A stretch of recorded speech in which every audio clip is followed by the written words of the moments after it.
বাংলাদেশকে দখল করার জন্য সকল কার্যক্রম ওরা শেষ করে ফেলেছে। ইনকিলাব জিন্দাবাদ বলে বলে যে তুমি জামাত করো, সাংবিধানিক ভাবে ওরা ঘোষণা বাকি বাংলাদেশ ভারতের অঙ্গরাজ্য।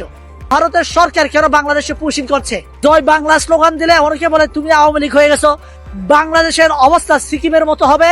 বাংলাদেশ জিন্দাবাদ বলে তুমি বলছো বিএনপি হয়ে গেছো।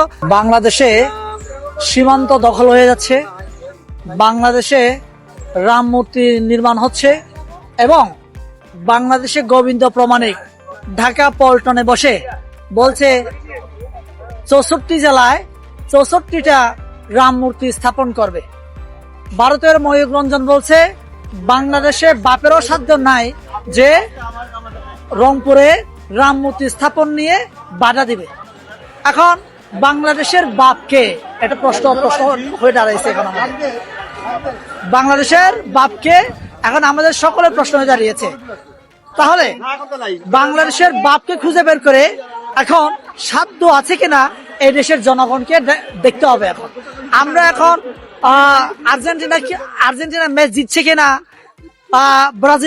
ব্রাজিল খেলা জিতবে কিনা, এই মানে স্লিপিং পিল খেয়ে আমরা নেশায় মুক্ত আছি, কিন্তু আমরা এটা নিয়ে বলছি না যে আমার দেশ কোন দিকে যাচ্ছে।